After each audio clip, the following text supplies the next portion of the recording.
Doctor Baba Saheb Ambedkar open university. स्वाध्यायः परमं तपः। विद्यार्थी मित्रों, आप जाणो छो आजना समयमां लिटरसीनो अर्थ केवल अक्षर ज्ञान एटलो सीमित नहीं रह्यो। हवे वास्तवमां लिटरसीनो अर्थ अक्षर ज्ञाननी साथे कम्प्यूटर लिटरसी पण छे ज। डॉक्टर बाबा साहेब आंबेडकर मुक्त विश्वविद्यालय कम्प्यूटर लिटरसी माटेनो एक बेसिक कोर्स तैयार कर्यो, जेने आपणे CCC तरीके ओळखीए छीए। CCC ना आ कोर्सना एकेडेमिक कोलेबोरेशन माटे आपणने अमेरिकाना लुइजियाना स्थित सदर्न यूनिवर्सिटी અને બેટન રૂજ સ્થિત ICT યુનિવર્સિટીનું એકેડેમિક કોલેબોરેશન પ્રાપ્ત થયું। ટેકનિકલ કોલેબોરેશન માટે આપણે ભારતની અત્યંત પ્રતિષ્ઠિત એવી L&T ઇન્ફોટેકનો સંપર્ક સાધ્યો। ડૉક્ટર બાબા સાહેબ આંબેડકર ઓપન યુનિવર્સિટીનો CCC કોર્સ દુનિયાની કોઈ પણ સર્વાધિક પ્રતિષ્ઠિત યુનિવર્સિટીના બેઝિક કમ્પ્યુટર કોર્સની સમકક્ષ થયો છે। દુનિયામાં પ્રથમ વખત कम्प्यूटर लिटरसी नो आ बेसिक कोर्स एक नहीं पण 4 भाषाओं अंग्रेजी, गुजराती, हिंदी અને विद्यार्थी मित्रों इवन उर्दू भाषा आ 4 भाषाओं में एक साथे अपने विश्वविद्यालय आ कोर्स विद्यार्थियों ने उपलब्ध करावी रही है। स्वाध्यायः परमं तपः।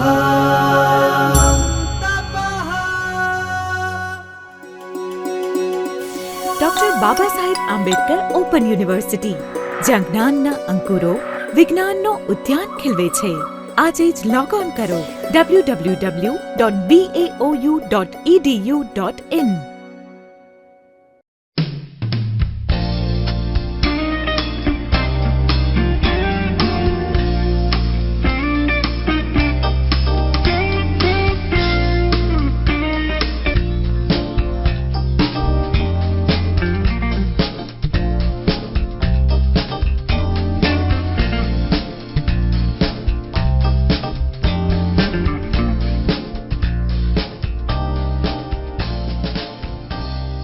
पर वो जो समझ नहीं है, जो इरेलीवेंट है और चाहे ठीक लगती हो आपको, पर रिसर्च के साथ जो समझ नहीं आई तो अगर एक आध बात कह दो तो लोगों को लगेगा कि भैया हम ही नहीं, टेढ़े मेढ़े लोग और भी हैं जिनको बातें समझ नहीं है, तो उससे ये सहारा हो जाएगा।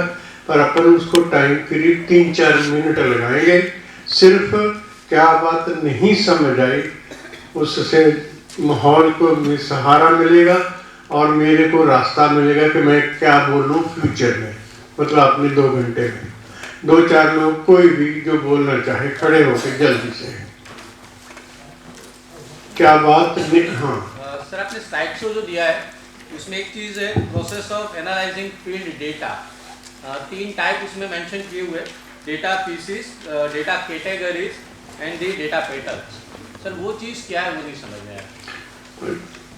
चलिए ठीक है, मेरे को बात है कि एक अपने माइंड में एक डेटा जिंदगी भर देखते हैं। अभी मैं जवाब नहीं दूंगा सब, पर आपका जवाब इसलिए दे रहा हूँ कि सब लोग तैयार हो जाएं कि वे हमारे पास हम देखते हैं, हम धीरे वो देखती मैं अभी ऑब्जर्व कर रहा हूँ तो डेटा बना रहा हूँ। सीधे ही बनता है ऐसा मैं नहीं कहा, पर डेटा बन जाता है। पर वो डेटा बिखरा बिखरा बिखरा बिखरा होता है माइंड में। तो बिखरे बिखरे डेटे को फिर मैं क्या करूं?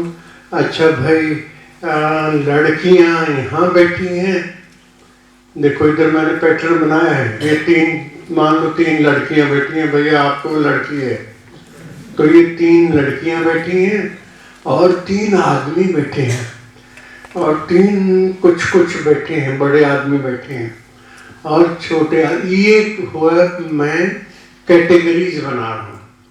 डेटा आइसोलेटेड एक में अपने में ठीक होता है वो भी, लेकिन यूजलेस है जब तक उनको हम कैटेगरीज ना करें। अब ये ना पूछना क्यों, क्या हो जाएगा, फिर रिसर्च उससे चालू होती है। तो डेटा के बाद कौन सा, बोलो जवाब दो ना। Data pieces. डेटा से बाद में फिर कैटेगरीज बनती हैं। कैटेगरीज के बाद में फिर कैटेगरीज की आगे कैटेगरी की बड़ी कैटेगरी से शादी हो जाती है, तो फिर वो ऑर्गेनाइजेशन होल होलिस्टिक चीज बनती है। फिर बाकी लंबी बात बाद में कहूँगा, पर आपने जो सवाल पूछा ना, ये देखो तेरे को सलाम। एक कल लोगों ने पूछा था कि हम जो भी ये तौर तरीका है गाइड्स को एलोकेट करने का, ये तौर तरीका कुछ कारणों की वजह से आया है। कुछ गाइड पढ़ाते नहीं थे, कुछ सुंदरों को पढ़ाते थे सिर्फ, और दूसरों को मिलते नहीं थे। तो फिर क्या करें, यूजीसी ने कुछ सोचा और एक डंडा थोप दिया कि सब लोगों को गाइड अपनी मर्जी से नहीं मिलेंगे और गाइड अपनी मर्जी से सो नहीं सकेंगे, तो सबको बराबर बांटने के लिए तौर तरीका किया। पुलिस मेथड ठीक है, एकेडमिक मेथड यूजलेस है, हार्मफुल है बल्कि, पर क्या करें, जैसे भी जिस तरह से चलना है। पर हम यहाँ पे साहब बैठे हैं, अपनी तरफ सोच लें कि भैया यूजीसी का भी जो तौर तरीका है अपन माने, कुछ लोग जो नहीं काम करते उसको करवाने का ये डंडा यूज कर रहे, पर लोगों को ज़्यादा फ्रीडम अंदर से दे दें कि भैया अपनी मर्जी से टॉपिक के हिसाब से जब गाइड लोगे तो मज़ा भी रहेगा और अच्छा भी रहेगा। मुझे लगता है उन्होंने सुन लिया है, ऐसा तो जरा एक बार कह दो कि तो ठीक है ही ठीक है सर। वाह, ये तो बिना माइक के बोलते हैं। अच्छा, एक और पूछ लो, ये किसी ने कल कहा था। हाँ, So what is the basic difference between deductive approach and inductive approach? देखो, अपन जब रीजनिंग करते हैं, एक को कहते हैं एग रूल, इसको दूसरे को कहते हैं रूल एग, पहले को कहते हैं EG एग रूल। मतलब मैं इंडक्टिव डिडक्टिव के साथ जोड़ रहा हूँ कि हम एग्जाम्पल देखते रहते हैं और फिर कहते हैं, अरे वाह, गुजराती तो बहुत प्यारे लोग होते हैं। अगर मैंने देखा कि गुजराती लोग तो खराब होते हैं, तो खराब एग्जाम्पल, और जो मेरे खराब लोग मिले तो रूल क्या बना, गुजराती खराब होते हैं, पंजाबी भी खराब होते हैं, आप ये नाराज ना होना।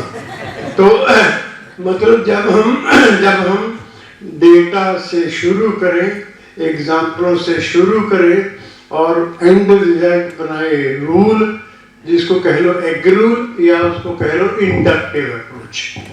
इंडक्टिव अप्रोच खुली होती है, रूल्स बाद में बनते हैं, है ना। दूसरी अप्रोच डिडक्टिव होती है, वहाँ पे अब कहाँ से आती है ये ना पूछना भी, थ्योरी पहले होती है, फिर वो थ्योरी सच है या हमारे घर भी सच है, कच्छ के एरिया में भी सच है, इस गुजराती ग्रुप के भी साथ सच है, उसको हम टेस्ट करते हैं, फिर वो डिडक्शन से एग्जाम्पल सेट करते हैं। जैसे ऑल क्रोज आर ब्लैक, ऐसा एक एग्जाम्पल है, ऑल क्रोज आर ब्लैक। तो फिर यहाँ पे देखा कि भाई यहाँ के क्रो भी ब्लैक है क्या, देखा हाँ ब्लैक है यार, ब्लैक है क्या, हाँ ब्लैक है। अगर यहाँ पे एक व्हाइट नजर आ गया तो फिर अपनी थ्योरी टूट जाती है। तो फिर हमको कहने का मोस्टली क्रोज आर ब्लैक, फिर मोस्ट वर्ड लाएगा, प्रोबेबिलिटी बनेगी। पर ये मोटे तौर पे दो तरीके हैं, एक इंडक्टिव और वो थ्योरी बनाता है, और डिडक्टिव अप्रोच में थ्योरी टेस्ट होती है, और ये अपोजिट होती है। जो क्वालिटेटिव अप्रोच है वो इंडक्टिव अप्रोच है, जो दूसरी अप्रोच है फिलॉसफी वगैरह की डिडक्टिव है, और जो साइंटिफिक है वो इन दोनों की कॉम्बिनेशन है। Scientific approach is a combination of induction and deduction, इसलिए इसको कहते हैं हाइपोथेटिकल इंडक्टो डैश डिडक्टो अप्रोच। हाइपोथेटिकल इंडक्टो बस इंडक्टिव नहीं है, इंडक्टो डैश डिडक्टिव अप्रोच। तो मैंने तीन बता दिए कि inductive, deductive and scientific approach क्या है। सर एक क्वेश्चन और है। हाँ। सपोज 3 आदमी रिसर्च कर रहे हैं, तीनों का टॉपिक एक है, बट हो सकता है तीनों की फाइंडिंग अलग हो, तो किसकी फाइंडिंग वैलिड मैं मानूंगा? ये सवाल मेरे लगता है लपड़ मारो तेरे को। ये तीनों ठीक है, तीन पर सच बोला उन्होंने। जो सामने जिसने जो अपनी मूर्ति अभी आपके सामने देखो, मैं बैठा हुई हूँ, मैं हूँ मूर्ति। इधर वाले को क्या कहते हैं कि बीके पास है, और इधर वाला क्या कहता है कि नहीं वो तो यूं है, और पीछे वाला कहता है ये गंजू है, आगे वाला कहता है ऐनक लगी हुई है। ये चारों बातें सच हैं, ये चारों सच हैं। तो सच फिर क्या होता है, फिर वो अगला सवाल है, वो उसके भी चक्कर में। तो कल मैंने बताई है कि वैसे ट्रूथ एक होता ही नहीं। लोग तो कहते हैं एक ट्रूथ होता है, तो ऑब्जेक्टिव ट्रूथ होता है, सब्जेक्टिव ट्रूथ होता है, कंस्ट्रक्टेड ट्रूथ होता है, एंड क्रिएटेड ट्रूथ होते हैं। तो वो अपन फिर कभी कर लें। पर तेरे को भी धन्यवाद, थैंक यू। नाम क्या है आपका? कमलेश अग्रवाल। कल भी तुम बहुत तेज थे ना, सपनों में आते रहे मेरे। पर सुबह के सपने में आए हो, वो पता नहीं कौन होता है, अच्छा होता है ना। चलो बस एक सवाल और पूछ लो, फिर अपन गर्म हो गए चालू करते हैं। अभी अपन को क्या करना है कि देखे कि प्रॉब्लम्स, मैं पूछ रहा था मैडम से कि भैया अंग्रेजी की रिसर्च कैसे होती है, इंग्लिश की। ने कहा हमारे तो प्रॉब्लम तो कहते ही नहीं, रिसर्च सोशल साइंस और बिजनेस मैनेजमेंट के चक्कर है। हम तो यह शेक्सपियर का सोनेट और उसके कैसे लिखा क्या हुआ, वो प्रॉब्लम नहीं होती, कुछ और होता है। फिर क्या कहते हो? तो वो कहेंगे मैं तेरा झूठ बोलूं सच बोलूं, तो मेरे को नहीं पता क्या कहते हैं, पर प्रॉब्लम हम नहीं करते हैं। तो मेरा कहना है ये प्रॉब्लम नाम का शब्द होता भी है नहीं होता, लेकिन साइंटिफिक मेथड बहुत पॉपुलर ज़्यादा हो गया, फिर मटीरियलिज्म ज़्यादा हावी हो गया अपने ऊपर। हर बात problem solve, problem solve, problem solve में जैसे जिंदगी वही है। अरे उससे उसकी बाप है, उसकी दादा है। प्रॉब्लम फाइंडिंग जो होती है वो है असली प्रॉब्लम। कि प्रॉब्लम फाइंड करने की ताकत तो किसी किसी में है। जैसे अभी अपने ठीक है एग्जाम्पल आने, so problem finding, problem solving, opportunity finding, opportunity utilising, threat finding, वो शॉर्ट वाली जो मॉडल है कि स्ट्रेंथ ढूंढो, वीकनेस हो, अपॉर्चुनिटी हो, थ्रेट हो। फिर एक और है कि आप सपने बनाओ, सपने बनाना भी, फिर सपने बने उस सिनारियो की रिसर्च होती है कि भाई हम चाहते हैं कि गुजरात में, महाराष्ट्र में यूं करके बूढ़े लोगों को 50 साल पे रिटायर कर देना चाहिए, और सिर्फ यहाँ जो भी सपने हैं किसी, मैं दूर जा रहा हूँ, बस ठीक है बात का जवाब दे दिया, लंबा न करें। ठीक है, अभी अपना सवाल है कि कहाँ से समस्याएं हैं, जरा सा हाथ खड़ा करके बताइए जिन्होंने समस्याएं 100% हल हो गई, हल नहीं तय हो गई है। कोई जिनका टाइटल तय हो गया है, हाथ खड़ा करो, देखते हो 10-12 लोग हैं जो टाइटल तय हो गए हैं, और कईयों के भी टाइटल तय नहीं हुए, कच्चे से हैं, 50%। कुछ कह रहे हो आप? नहीं सर, हम इंटरनल बात है। हाँ, इंटरनल और एक्सटर्नल पाकिस्तान को नहीं, तो मैं बता ही देता हूँ सर। हाँ। वो एक्चुअली क्या था, इनका जो भी टाइटल जो भी उन्होंने कहा है, that was only for their defence of the proposal. अच्छा, अभी असली टाइटल वगैरह तो जब गाइड अलग। तो बहुत बढ़िया जवाब, आपकी मदद करिए। तो पहली बात तो लिख लो यार, ऐसी रिसर्च करो जो अपनी धरती से जुड़ी हो। हमारी समस्या हो, वो नासा की समस्या है या अफ्रीका की समस्या, वो नहीं, वो भी पर बाद में। पहले पहली शर्त है कि समस्याएं ना बोलूं, नासा ना बोलूं, समस्याएं अपनी धरती से जुड़ी हुई हो। इसको उल्टा थोड़ा कर लो, मेरी धरती से जुड़ी हुई हो।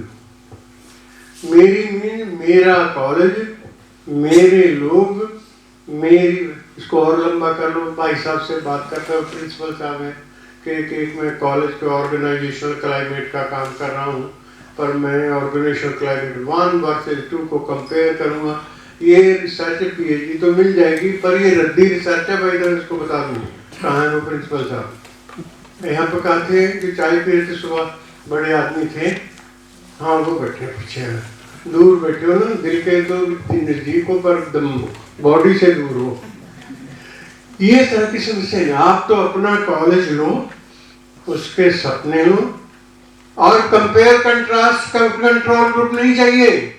ये तो सारी बात ही उल्टी होगी ना कि कंट्रोल ग्रुप कौन सा होगा, प्री टेस्ट कौन सा होगा, पोस्ट, ये pre test post test parallel group pre, ये डिजाइन वाली स्टडी रद्दी ही नहीं नुकसानदेह है, क्योंकि ये धरती से जोड़ती नहीं है और असल असलियत बताती नहीं है, लेकिन पॉपुलर ज्यादा है। गाइड तो यही बताएगा, एग्जामिनर वैसे सवाल करेगा। तो अपन दलदल में फंसे बैठे हैं, अंधेरा भी हो गया। अकेले दलदल होती तो कोई बात नहीं, अंधेरा भी है। तो हमें, मैं क्या कहा, पहली बात बीच में जानबूझ के ले आया दोस्त को, अच्छी चाय पिलाई आपको। क्या नाम है सर आपका? जरा खड़े तो हो जाओ ना। हाँ, तो आपको सलाम करना है इसलिए कि भैया अब तो टाइम है, अभी भी थोड़ा मोड़ लो। कैसे मोड़ेंगे भैया, आप तो फंस गए हैं। जरा जरा सा मुँह खड़े तो हो कि ज्यादातर काम सिर्फ अपने कॉलेज की समस्याएं और स्ट्रेंथ और अपॉर्चुनिटी थ्रेट जो हैं उसको पूरा टोटल स्टडी करो, उससे कंपेयर भी ना करना, प्री टेस्ट ना सोचना, पोस्ट ना देखना, और क्वालिटेटिव कहानी लिख देना। जैसे फिल्म बनती है ना, शोले बनी मान लो, तो फिर उसने बीच में इश्यूज भी बताना है, उस तरह से वो जैसे शोले लिखी गई है ना, ऐसे ही ये देखना मेरी तरफ, क्वालिटेटिव अप्रोच ऐसे लिखी जाएगी। वो इंट्रोडक्शन का चैप्टर वैसे नहीं होगा, मेथोडोलॉजी है, रिलेटेड स्टडी, उसमें ऐसे चक्कर नहीं होगा। कहानी जैसे शोले की कहानी क्या है, वो ट्रेन के ऊपर अमिताभ बच्चन और वो दौड़ते हुए जा रहे हैं और डाकू हुआ कुछ का, मेरे को याद है जो है ना, तेरा क्या होगा कालिया, बीच में बोलना भी आप करना। ये सब कुछ क्वालिटेटिव रिसर्च को, ये क्या झूठ है? नहीं, ये सच के साथ भी है, इसलिए सब कुछ है। अपन तो अपन लंबी हो गए यार, फिर मैं तो क्या करूँ, नहीं जरा सा मैं पहले करूँगा कि पहले अपनी धरती से प्रॉब्लम हो, और ये बंधन प्री टेस्ट पोस्ट टेस्ट वगैरह वगैरह जो लगाए लग जाते हैं, उससे फिर अभी तो इतना तो बतानी है उसको क्यों ना करें, क्योंकि उससे रियलिटी जो होल है, वो जो नेचुरल चीज है वो टूट जाती है, आर्टिफिशियल बातें होने लग जाती हैं, और वो कहाँ अब आता। सर आपने धरती से जुड़ा टॉपिक बोला, मैं एक एग्जाम्पल दूंगा। जैसे देश की इमेज है गांधी के बारे में, मैं एक सब्जेक्ट लेता हूँ कि भारत के स्वतंत्रता संग्राम में नेतृत्वहीन लीडरशिप ऑफ महात्मा गांधी, ऐसा तो क्या मेरे को ऐसे नेगेटिव सब्जेक्ट का अलाउ होगा जिसपे किसी ने रिसर्च नहीं की? मैं कहता हूँ दिशाहीन नेतृत्व of Mahatma Gandhi, sorry to say, और ऐसा कोई टॉपिक लेता हूँ धरती से जुड़ा है, तो इस पे क्या वो रिसर्च यूनिवर्सिटी अलाउ करेगी? अगर अक्लमंद नई यूनिवर्सिटी तो कर देगी, पर अगर पुरानी रिजिड यूनिवर्सिटी वो तो अड़ंगे लगाएंगे। यूनिवर्सिटी क्या होती है? वो लाल बिल्डिंग यूनिवर्सिटी नहीं होती, ये है यूनिवर्सिटी। यहाँ जो बुढ़े बोर्ड के कराने आते हैं वो यूनिवर्सिटी है, तो TADA लेके वो लाल बिल्डिंग वाले भेज देंगे। काम तो हम लोगों ने करना है, तो हिम्मत करनी है, हम लोगों ने करनी है। चलिए ठीक है, मैं समझा आप मेरी मदद कर रहे हो, फिर तू तो मेरी तकलीफ दे रहा है। मैं क्या कहता था, पहला हो कि टॉपिक धरती से जुड़ा हो, लेकिन दुनिया को इग्नोर नहीं करना, ये बात है। पर याद रखना, जिस पाँव हमारे जिस धरती पे हैं, हम जिस कॉलेज पे हैं, हमारी नहीं मेरी समस्या हो, थोड़ा हमारी कह लो तो और भी अच्छा है। जो अपनी समस्या है, मान लो आपकी अभी गाइडों की समस्या है, इसी को टॉपिक लो ना, फिर देखना कैसे बढ़िया उसमें बातें आएंगी, है ना। दूसरा, वो जो प्रॉब्लम ऐसी लो जो ये वेरिएबल 1 and 2 and 3। अच्छा भाई, मैं ये एक बैकग्राउंड बता दूं, मेरी जिंदगी में सारी की सारी बैकग्राउंड मैथमेटिक्स है। और मैं कंप्यूटर, अपन तो ये हम लोग अभी अभी डायरेक्टर साहब से, मैं तो 1962 में वो जो बड़ा कंप्यूटर 3 कमरों में पड़ा होता था, कंप्यूटर IBM कंप्यूटर 3 कमरों में एक में वो काम किया है। पर मेरे को भी समझ आई है नहीं, जो कि जिसमें कोई पता नहीं बेईमानी भी कुछ और है, कि भैया ये समस्याओं को, ये वेरिएबल्स को इस तरह से तोड़ के साइंटिफिक तरीके ना यूज करो। कौन से यूज करो? नेचुरल स्टेट का वो साइंटिफिक नहीं होते, साइंस से ज्यादा होते हैं। साइंस को इग्नोर नहीं करते, पर उससे ज्यादा होते हैं। ज्यादा उसमें साइंस तो आपको पता है ना, जो सब कुछ विज्ञान बनता है वो 5 इंद्रियों से, जो माइंड में गया, समझ आई, जो दिखता है इन 5 इंद्रियों को, दिखता, फील, टच, टेस्ट, इनसे जो डेटा आता है वो उसकी माँ या उसकी चाची को साइंस कहते हैं। जो इनके बिना भी कुछ होता है क्या? फीलिंग होती है, ब्यूटी होती है, क्या माशिप होती है, ये जो बातें, जो जिसको मेटाफिजिकल भी कहते हैं, जिसको अपन कह लें non sensory existence of life, क्या कैसे कहें, नॉन सेंसरी, ये सेंसेस बाय सेंसरी, तो वो होती है क्या? इंट्यूशन होती है क्या? सब्जेक्टिविटी होती है क्या? माइथोलॉजीज में सच भी होता है क्या? ये चीज क्या रिसर्च के अंतर्गत आती है क्या? तो अगर कह दिया हाँ, तो साइंस वाले कहोगे बाहर निकालो, इसको नहीं मानेंगे, क्योंकि उनका नजरिया है कि जो चीज दिखती है, मापी जा सकती है, टेस्ट करी जा सकती है, रीटेस्ट करी जा सकती है, वही होता है, बाकी कुछ नहीं होता। कहाँ पे है? तो धरती से जुड़ी हुई पहली बात, दूसरी वो आपके फीलिंग के, आपके दिल के साथ जुड़ी हो, और होलिस्टिक हो। मैं ज़्यादा जोड़ी दी है कि वो टूटी हुई नहीं हो, वेरिएबल्स में नहीं टूटी हो। मेरे तो खुद अपना काम, जो बुद्ध साहब के साथ मेरे गुरु, आज उसकी उनको बस के कहें कि गुजरात में तो मेरा तो समझो पंजाब में हुआ जन्म, गुजरात तो मेरी माँ से भी ऊपर है। यहाँ पे वो आदमी, वो सज्जन बुद्ध साहब थे, और उन्होंने यही सिखाया था पहले वो, क्योंकि उन दिनों वैसी रहे, और हम उस बैकग्राउंड, मैथ कंप्यूटर वाली बैकग्राउंड थे।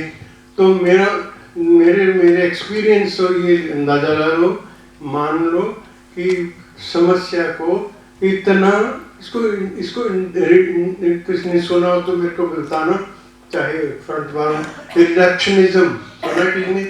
रिडक्शनिज्म कुछ शब्द सुना नहीं? रिडक्शनिज्म होता है कि होल को आप तोड़ लो, तोड़े हुए को फिर तोड़ लो, तोड़े हुए को फिर तोड़ लो, और इतना छोटा कर लो कि तुम्हारे हाथ में, काबू में आ जाए, और फिर कब जरूरत पे जोड़ लेना, फिर जोड़ लेना, फिर जोड़ लेना। इस तरह से जो टूटी हुई फूल की टुकड़ियां हैं, वो फिर फूल नहीं दोबारा बनता। तो रिडक्शनिज्म में, शब्द में दोबारा, रिडक्शनिज्म में होल को तोड़ के बाद में जोड़ के, वो एग्जाम्पल तो वही देते हैं कि शीशा ले लो, पत्थर मारो उस पर और तोड़ दो, और फिर उसमें अपना मुंह देखो, दिखता नहीं मुंह, 400 मुंह दिखने लग जाते हैं। कहीं किसी में मतलब शीशा कितना है कि 400 दिखते हैं, पर 400 जुड़ते नहीं हैं। तो ये जो रिडक्शनिस्ट वाली अप्रोच, जो साइंटिफिक मेथडोलॉजी से पिछले 200-300 सालों से ज़्यादा पॉपुलर होगी मैकेनिस्टिक साइंस की वजह से, ये सोशल साइंस में नहीं लगती, पर लगाई जाती है भी, क्योंकि जो यहाँ ये आदमी भी बैठे हैं कहते हैं वो सोशल साइंस के, पर हमारे बैकग्राउंड के अंदर, थिंकिंग के अंदर वही रिडक्शनिस्ट अप्रोच, साइंटिफिक अप्रोच, वो वाली बात हक भी हो रही है। अपने को रोटी खानी होती है, पीएचडी करनी है, भैया किसी तरह से पीएचडी मिल जाए, उसके बाद देखेंगे, सर्च कर लेंगे। ऐसा हर कोई करेगा, मेरा बेटा वो भी करेगा, मैं दोबारा से जन्म लूँ अपनी ज़िंदगी में से, मैं भी वैसी करूँगा, आप भी वैसी करोगे। पर जाग जाओ, मेरा सिर्फ काम है जाग कि तुम यार जाग जाओ। रोज जी चाहे कोई बात नहीं, रोते रहो, कहते रहो, पर जागो कि हमें होलिज्म की तरफ जाना है, रियलिटी की तरफ जाना है। मुश्किल है, अड़चने हैं, क्रिटिसिज्म है, तकलीफ, रास्ता दिखता भी नहीं है, लेकिन हमको उस तरफ चलना है। कितने हो गए? धरती से जुड़ी हो, नेचुरलिस्टिक हो और होलिस्टिक रिसर्च हो, और क्वांटिफिकेशन जो खुदा बना पड़ा है। मैं जानबूझ के बता रहा हूँ, मेरा कल बस किसी को बता रहा था कि मेरे को 200 में से 200 मार्क्स थे एक्सटर्नल एग्जामिनेशन में, मैथमेटिकल बैकग्राउंड है, पर ये अब लड़ाई हो जाएगी चुकों में, पर इसने बर्बाद कर दिया है मैथ ने। तो ये कैसे बर्बाद कर दिया? सारी चीजों को नंबर में जोड़ दिया। नंबर में क्या जोड़ दिया कि मतलब आपको तो पता है ना, जो 4 होते हैं, nominal approach, ordinal approach, interval, ratio approach, इन सबको जरा मैडम तुम खड़ी हो जाए क्योंकि आप बड़ी हो, इसलिए तेरे को छेड़ भी लोगे तो सहन कर लोगे, एक तो उधर मुंह करो। इस मैडम को सुंदरता के लिए नंबर दूं?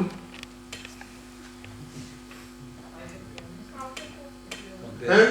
मेरे को दे दो, चलो मैडम को बिठा दो, मेरे को बुढ़ेपे के नंबर, बैठ जाओ मैडम। जो ये नंबरों में क्वालिटीज को, होलिस्टिक को नंबरों में बदल के, मजबूरी है, हम, मेरे को पता है मजबूरी, पर जो करके दुनिया चलती है वो फ्रेगमेंट हो जाती है, रियलिटी से कहीं भाग जाती है। तो फिर करें क्या? फिर एडिशन, मीन, फीन नहीं, लेकिन हम तो आभास के भैया तुम्हारी तबीयत कैसी है ये बता दो। नंबर नहीं पूछ रहा आप, अब मुझे मैडम कैसी लग रही है मुझे बता दो, तो अच्छी लग रही है, सारू छे, बता सारू छे, ये मीनिंगफुल है। पर नंबर तो क्वांटिफिकेशन है, कंपैरिजन है, ऊपर नीचे कोरिलेशन निकलाता है, इसको तो एनालिसिस वेरिएंस लग जाता है। ये सब सारे क्या है, बदतमीज हैं ये सारे वेरिएबल्स, वो तौर तरीके, शब्दों पे ना जाना प्लीज, क्योंकि नहीं तो आपको भी गाली निकालनी आती है, ऐसा मेरे को नहीं पता है। तो अपन अपनी गाली के चक्कर में, सच्चाई को जरा हाईलाइट करने के चक्कर में कहीं उल्टी बात ना सोचे, समझ आ जाए कि कुछ चीजें क्वांटिफिकेशन करके लगती तो ठीक है, पर वो मरी हुई होती है, सच नहीं होती। उसमें वो वेरिएबल, यूनिफॉर्मिटी, प्रमोशन, इक्वालिटी, वो मेरे को पता है, आपको भी पता है, पर वो वेरिएबल नहीं चाहिए हमको। कंपटीशन वाले वेरिएबल कौन से चाहिए? मीनिंगफुल चाहिए। सब्जेक्टिविटी क्या लंबा करूँ मैं, रोगा नहीं जाता ना।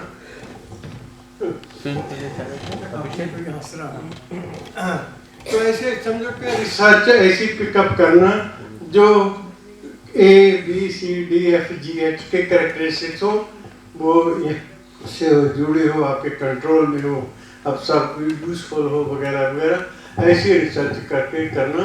अभी मैं अपन आपको ताकि थोड़ा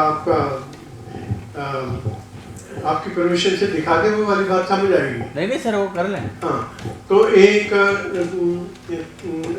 सज्जन है, राजस्थान में है, नाम है तिपानिया है, अजमेर के पास में। अजमेर देखा किसी ने? तपानिया नहीं देखा किसी ने? तपानिया देखा नहीं, मैंने भी नहीं देखा वैसे, लेकिन इसमें बेयर फुट, जो चाइना में डॉक्टर कहते थे, चाइना में क्या कहते थे? Bear foot doctor. इसने बेयर फुट कॉलेज बनाया और doctor, public engineer, public teacher and public वगैरह वगैरह तैयार करता है। पर शर्त है कि तुम मेरे कॉलेज में अगर आओगे तो तुम्हारे पास कोई सर्टिफिकेट ना हो, पढ़ाने वाले के पास भी और पढ़ने वाले के पास भी। अगर तुम्हारे पास सर्टिफिकेट है, इसी के वर्डिंग से सुन लो जब उन्होंने, अगर आपके पास सर्टिफिकेट है तो आप डिसक्वालीफाई हो जाते, क्वालिफाइड नहीं डिसक्वालीफाई हो जाते। क्यों? क्योंकि वो फिर वहाँ पे कि वो धरती से नहीं जुड़ते। धरती से ना जुड़ने वाले लोग होते हैं जो किताबों में बहुत अच्छी चीजें हैं, पर वो अच्छी चीजें हमको धरती से नहीं जुड़ने, आकाश से तो, आसमान से तो, मोहब्बत से तो, खुदा से तो जोड़ देंगी, पर धरती से नहीं। तो ये जो कर रहा है, ये कह रहा था कि मैं जेपी मूवमेंट के साथ में आ गया, और जब वहाँ पे और कहता कि मैं हिंदुस्तान के डून स्कूल का ये आदमी है कि हिंदुस्तान के स्कूल में पढ़ा, मेरी माँ ने मेरे को अच्छी तरह पढ़ाया। जब मैं बड़ा हुआ तो उम्मीदें हुई कि भैया न्यूयॉर्क जाएगा या लंदन जाएगा, और जब मैं उन्हीं दिनों कहीं बिहार में क्या हुआ था, वो पड़ी हुई थी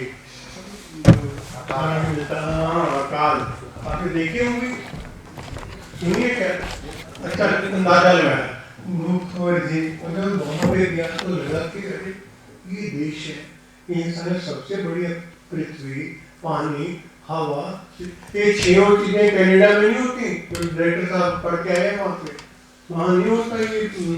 ये करारी को छोड़ लो, पर इनके जो अपना पानी, गर्मी, हवा, मिट्टी, वैरायटी हो, छह सीजन तो वो सुने ही नहीं कि 6 सीजन होते भी हैं। वो कहो ना कि एक ठंडा सीजन और एक गर्म सीजन और एक बरसात का सीजन और एक वो कौन सी चौथा जो मुझसे फूल पत्ते लगते हैं।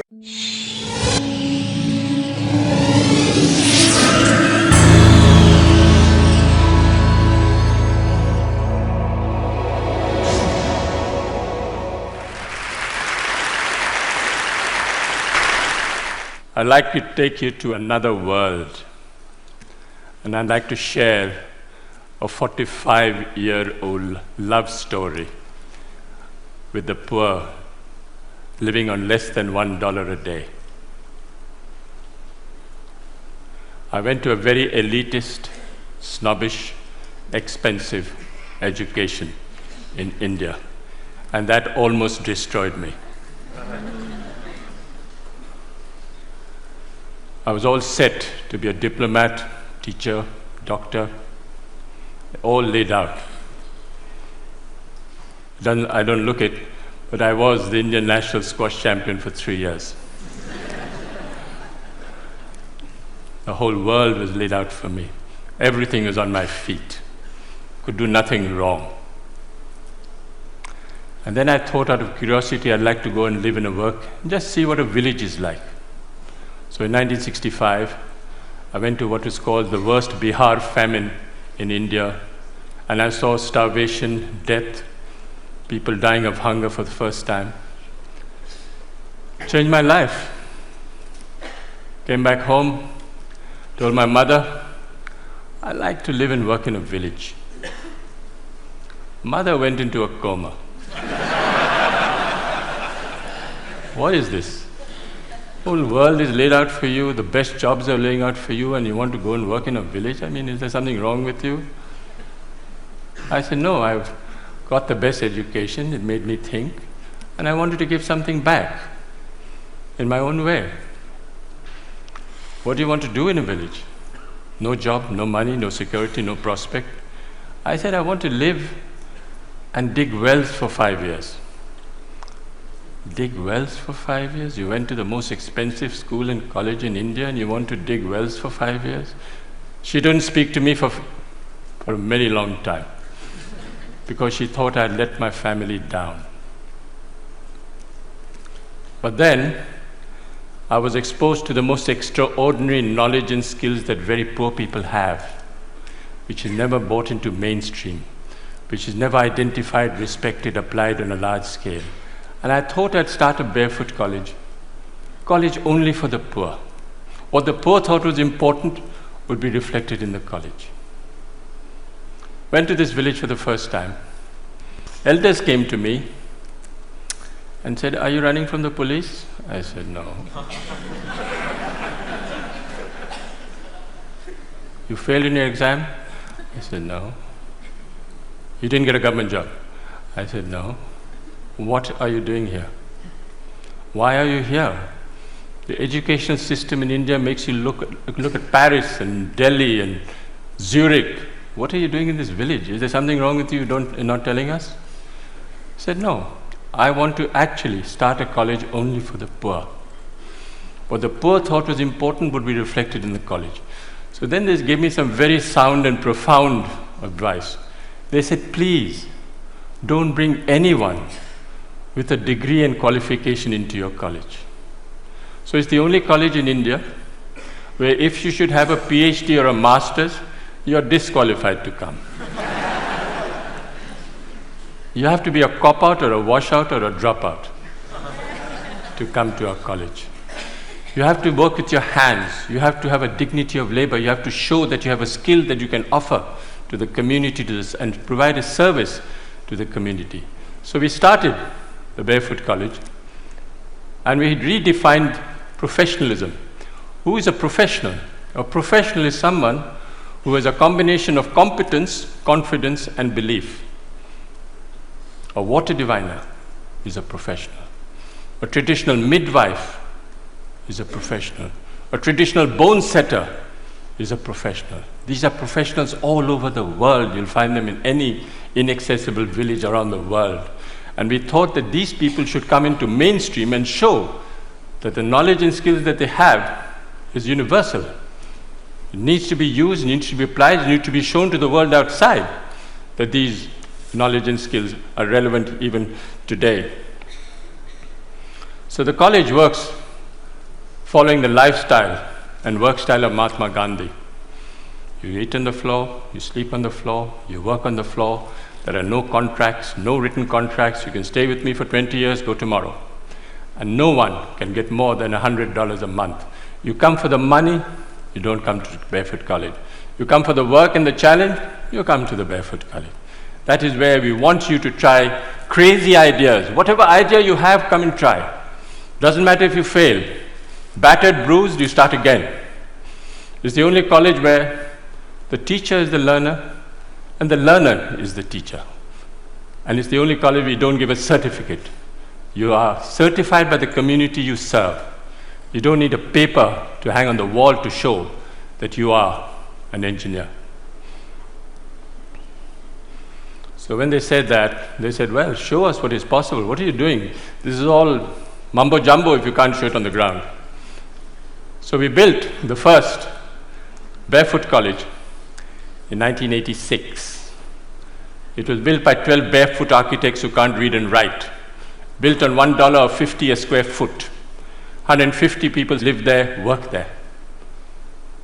They got the Aga Khan Award for Architecture in 2002.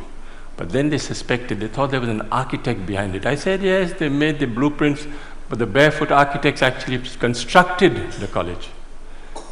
We are the only ones who actually returned the award for $50,000 because they didn't believe us and we thought that they were actually casting aspersions on the barefoot architects of Telonia.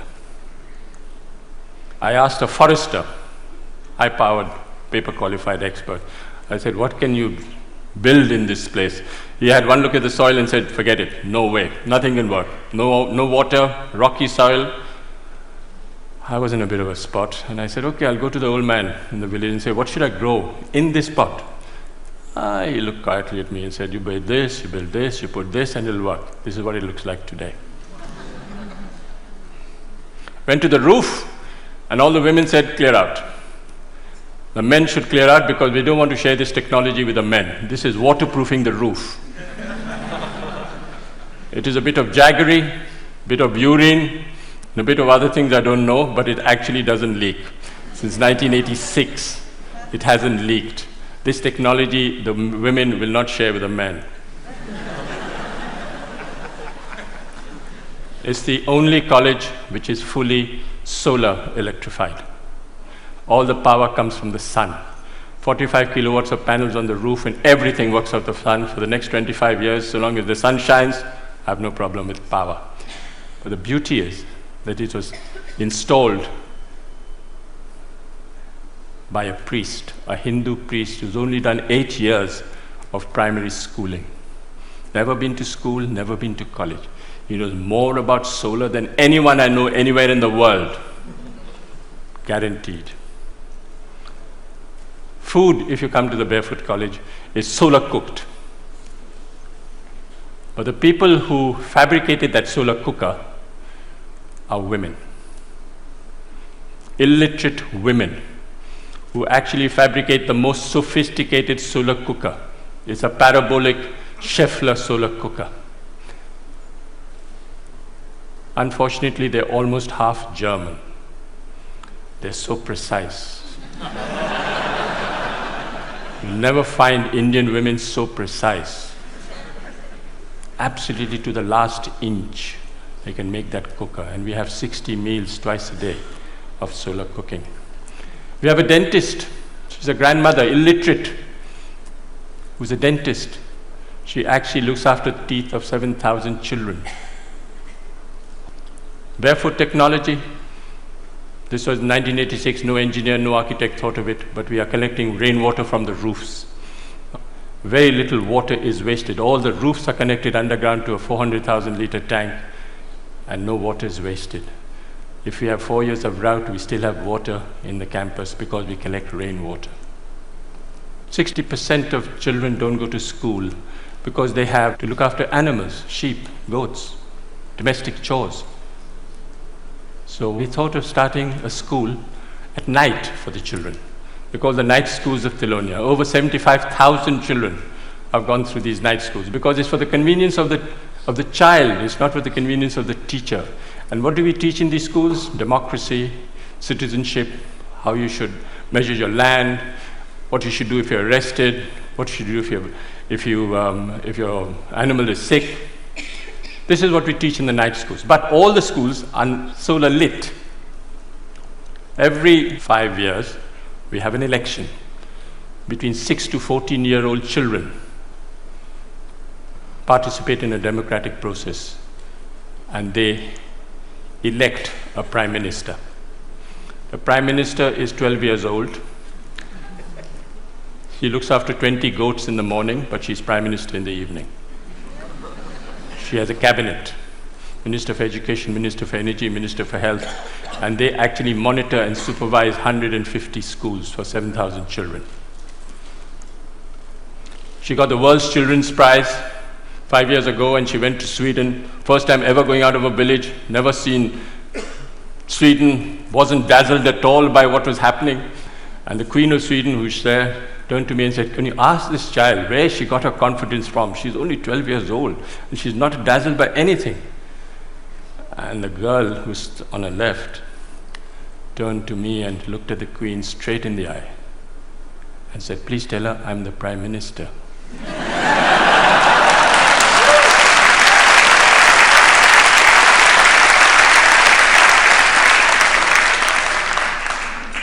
Where the percentage of illiteracy is very high, we use puppetry. Puppet is the way we communicate.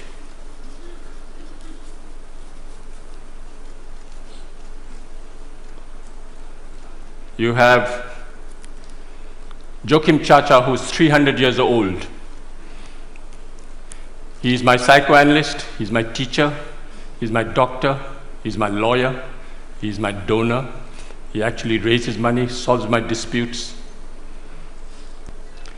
He solves my problems in the village. If there's tension in the village, if the attendance in the schools go down and there's a friction between the teacher and the parent, the puppet calls the teacher and the parent in front of the whole village and says, "Shake hands, the attendance must not drop." These puppets are made out of recycled World Bank reports.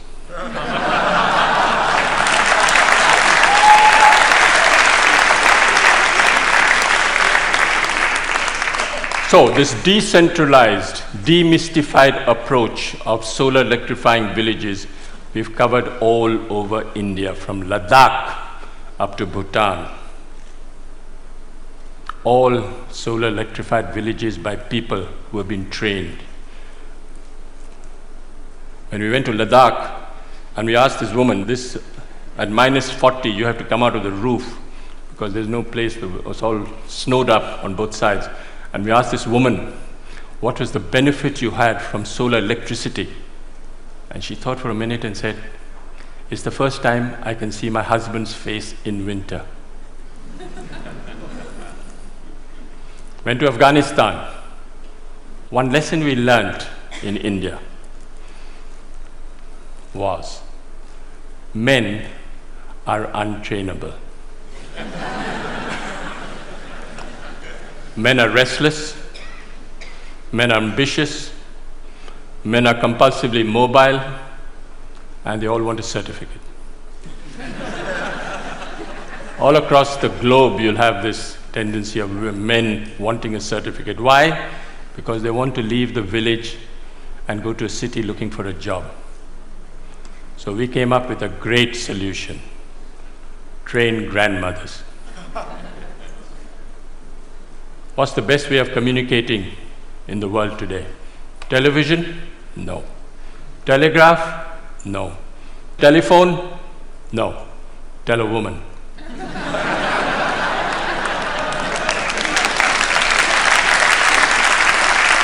So we went to Afghanistan for the first time.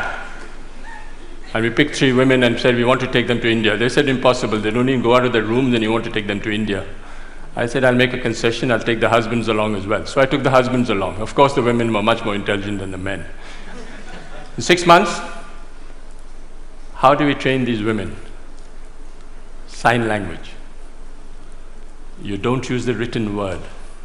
You don't use the spoken word. You use sign language. And in 6 months, they can become solar engineers. They go back and solar electrify their own village.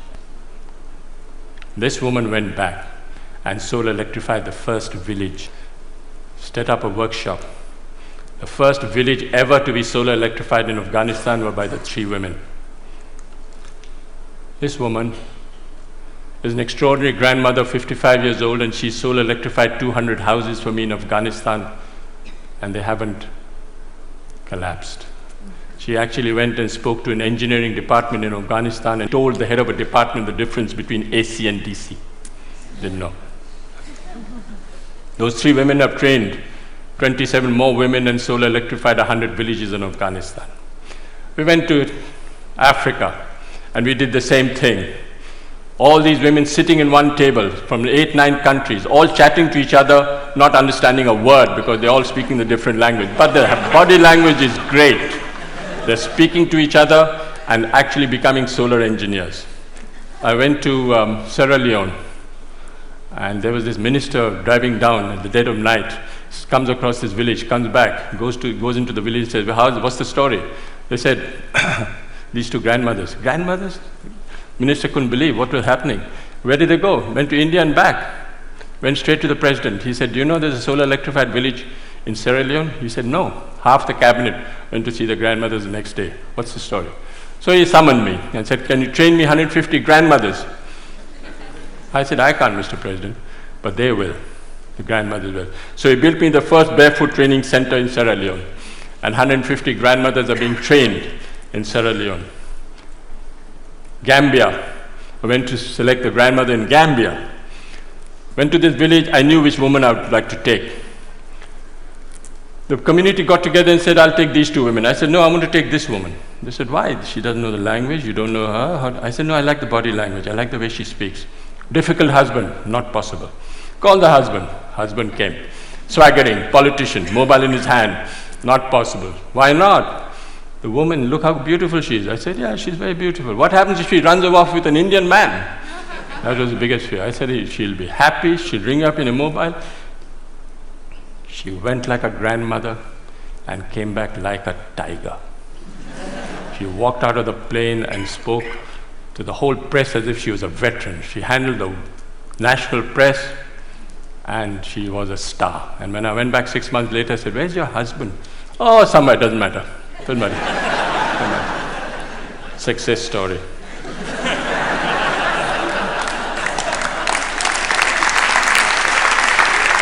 I will just wind up by saying that I think you don't have to look for solutions outside. Look for solutions within and listen to people. They have the solutions in front of you. They're all over the world. Don't even worry. Don't listen to the World Bank. Listen to the people on the ground. They have all the solutions in the world. I'll end with a quotation by Mahatma Gandhi. First they ignore you, then they laugh at you, then they fight you, and then you win. Thank you.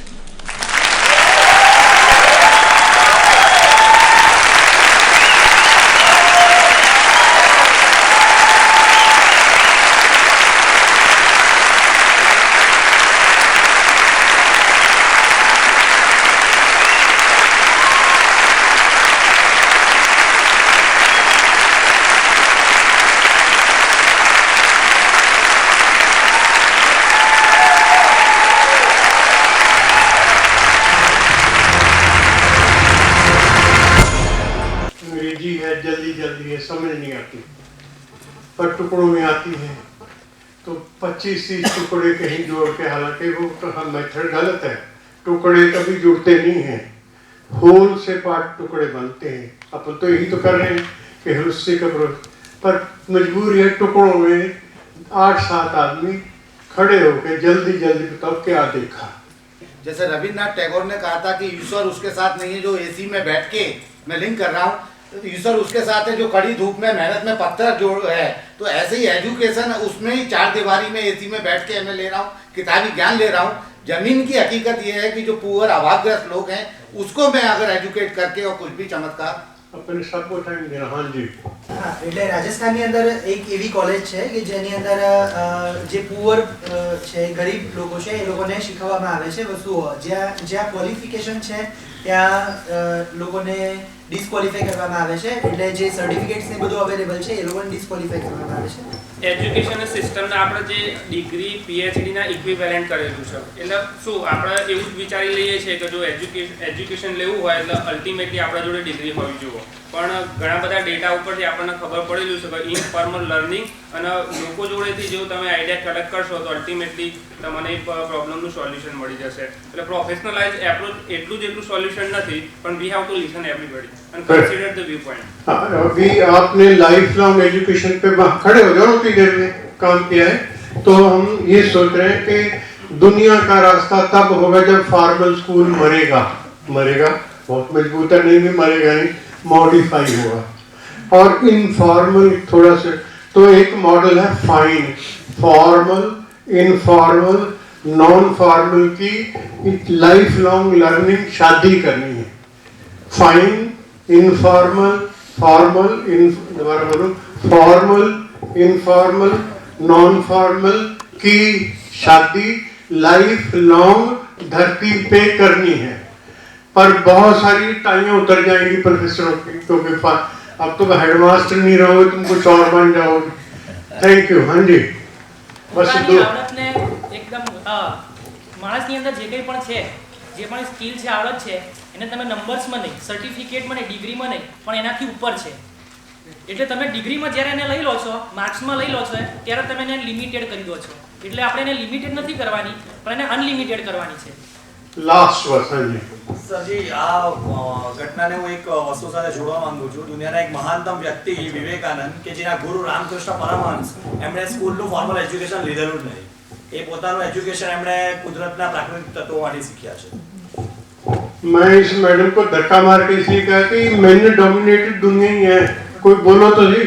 हाँ, હું આના પરથી એવું સમજુ છું કે માણસ અભણ હોય તો પણ એની અંદર કંઈક આવડત રહેલી છે, અને આપણે એને માત્ર ને માત્ર શિક્ષણની સાથે મૂલવવાનું નથી, કારણ કે ઘણી વખત ઇલિટરેટ પીપલ પણ આપણને ઘણી બધી બાબતો શીખવે છે। તો આપણે એનામાં જે પોટેન્શિયલ પડેલું છે એને ઓળખીને બહાર કાઢવાનો પ્રયત્ન કરવો જોઈએ। चलो शाबाश। जरा इन 8 लोगों को 80 लोग ताली से शाबाश कर दो। अब अपने ये बात तो सीखी, जब रिसर्च करनी है वो धरती से जुड़ी हो, हमारी रियलिटी से जुड़ी हो, और उसके सलूशन भी यहीं से ढूंढो। ये तो कह रहे हैं कि वर्ल्ड बैंक के रिपोर्ट की रद्दी से बना हुआ ये खिलौना है। क्या बोला? वर्ल्ड बैंक की रद्दी से नहीं, रिपोर्ट की रद्दी से खिलौना बनाया ये। मतलब वो खैर एक्सट्रीम कह रहा है। अपन तो बराबर की बात करते हैं कि दुनिया को ध्यान में रखो। गांधी जी जो कहते थे, माई विंडोज खुले रहेंगे पर हवा आएगी ताजी, लेकिन मेरे को मेरे पांव से, मेरी धरती से वो हवा उड़ा के ना ले जाए। बस इतनी सी बात अगर अपन समझ गए कि आपने अगर पीएचडी कर भी ली, आधी आगे 50 पे आ भी गए, उन टॉपिक्स को, उन लोगों को, उन चीजों को धरती से जोड़ के ऐसी रिसर्च करनी। अगर ये बात समझ आ गई तो अपनी फिल्म का काम हो गया। दूसरा अगर ये समझ आ गई कि पार्ट फ्रेगमेंटेड अप्रोच नहीं, जैसे एमएलएल चला दी थी देश में, मेरे साथी हमारे साथ थे, उस अप्रोच को एमएलएल की तरफ नहीं जाना, लेकिन डिटेलिंग भी करनी है, मिनिमम लेवल ऑफ लर्निंग भी नहीं करना, हमें होलिज्म की तरफ जाना है, पर पार्ट को समझना है। तो इसलिए रिसर्च जो हो वो छोटी छोटी नहीं, आपका पूरी पूरी होल को समझने की बात हो। तो बाकी ठीक है, उनका स्वागत भी हो गया, कि अपना काम भी हो गया। और तीसरी बात ये कि हम आप जो आपके टॉपिक्स हैं उनको फिर आफ्टरनून साहब के सो कॉल्ड इंटरेक्शन के बाद में करेंगे। Sir thank you very much. Doctor Baba Saheb Ambedkar open university. स्वाध्यायः परमं तपः। વિવિધ અભ્યાસક્રમોમાં પ્રવેશ 1 નવેમ્બરથી 31 ડિસેમ્બર દરમિયાન ઉપલબ્ધ। આજે જ આપના નજીકના અભ્યાસ કેન્દ્રનો સંપર્ક કરો। Doctor Baba Saheb Ambedkar open university.